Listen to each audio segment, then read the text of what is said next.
Yeah, I'll react to that, sure. King. I let it play. By accident. I didn't hear anything, though. Six worst British rulers, Anglophenia. George the Third. George the Third. Britain has had many George the Third. Repeat. great rulers, some so-so rulers, and a good number of downright awful ones. But who is the unfairest of them all? Let's find out. Did you ever have one of those days when you didn't really feel like doing much of anything? Maybe you eat a big meal, hang out with your friends, spend some money, and just put off that big pile of work that's building up. Well, that's basically what George IV did every single Always reminds me of Professor Lockhart from Harry Potter. I know it's annoying, always bringing up Harry Potter, but I love it, and I always just...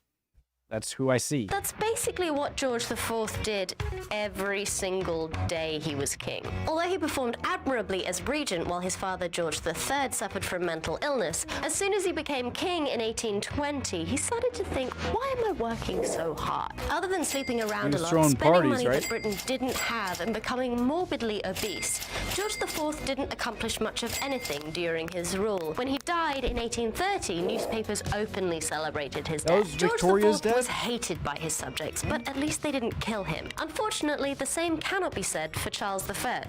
He was one of those guys that had trouble getting along with people. He dissolved Parliament 3 times, once for 11 years, saying, "That's it, I'm tired of tripping over you losers when I'm trying to get things done around here." He started taking more money from people and insulting everybody's religion. Eventually, this led to 2 civil wars, both of which he lost. At the end of the Second War, they decided to remove Charles's crown, along with the rest of his head. At the time of his death, he was considered such a bad ruler that Britain decided to get rid of the monarchy altogether and let ultra-Puritan Oliver Cromwell take over. Didn't he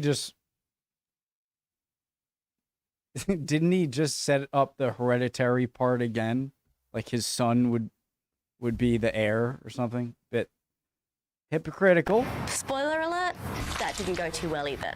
Taking Charlie's head was slightly unfair because they did ask him to be king. It's not like he took the throne from the rightful heir, which is what our next ruler did. King Stephen usurped the throne in 1135, which rightfully belonged to his cousin Matilda, because he didn't like the idea of a girl ruling England. To appease everybody, he then gave away a bunch of money, power, and titles to people who still kind of ended up thinking he was pretty lame. His cousin Matilda... Guys, who's Boudica? Sorry, random.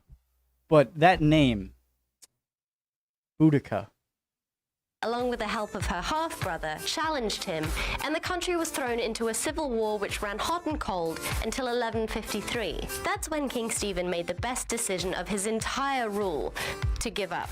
He allowed Matilda's son Henry to succeed him, the civil war ended, and he died a year later. Next up is Edward II. You may remember him as the Prince from Braveheart. He lost a war with Scotland, turned all of his barons against him by repeatedly dispensing favours to certain young men in his court. I'm skilled in the arts of war and military tactics, sire. Are you really? That scene. To whom he showed a fancy and was eventually deposed and imprisoned by his own wife. While imprisoned, he was murdered. Legend has it that the method used to kill him was a red-hot poker up the bum. Gross.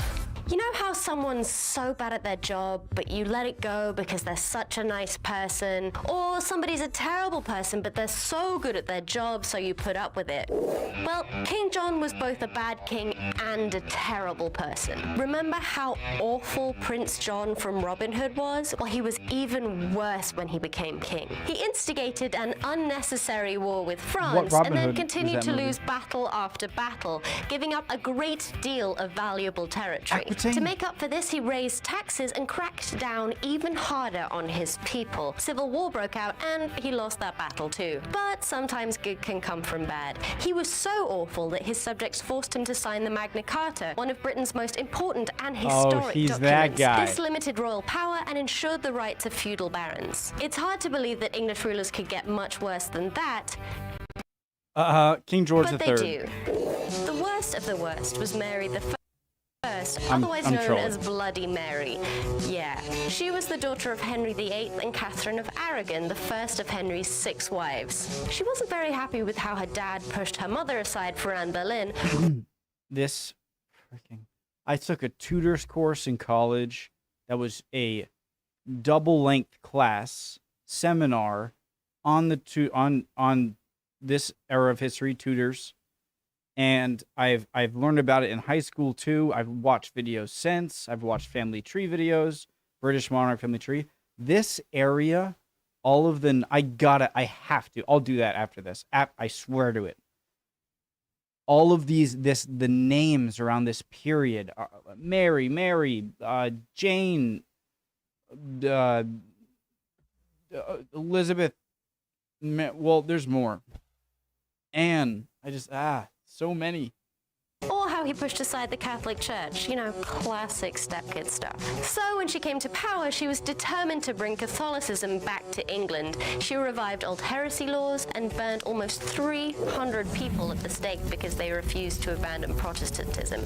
This was pretty shocking. Britain killed a lot of people in pretty disgusting ways, but even by medieval standards, burning at the stake was pretty extreme. Some argued that this only further ingrained the Protestant faith in England because it showed that people were willing to die for their beliefs. I was watching, it was like a YouTube short, so take this with a grain of salt. I forget what it was. Podcast. I think it was torn.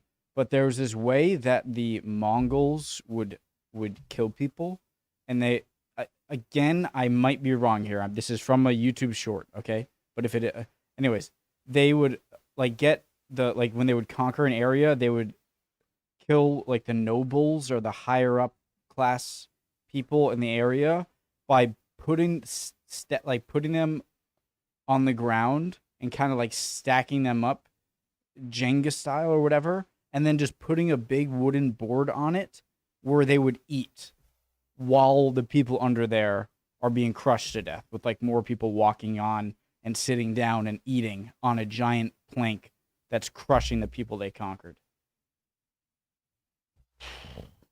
So, those are the most terrible people to have ever graced or disgraced the throne with their presence. As far as horrible rulers go, England really does give Westeros a run for its money. And don't even get me started on the rest of Europe. Thanks for watching, subscribe for more episodes, and let me know in the comments what monarchs you think should have made the list. Got really cold today. It's really windy out. King George III. I'm trying to make a joke about American Revolution and being overly American patriotic, and I hope it's not coming across wrong, which it probably is. Love y'all. Hope you're all doing well. Any questions I had, if I did, I'd love to see them answered in the comment section below, or anything else down there, recommendations. And I hope you guys are all doing well. See you guys next time. Bye.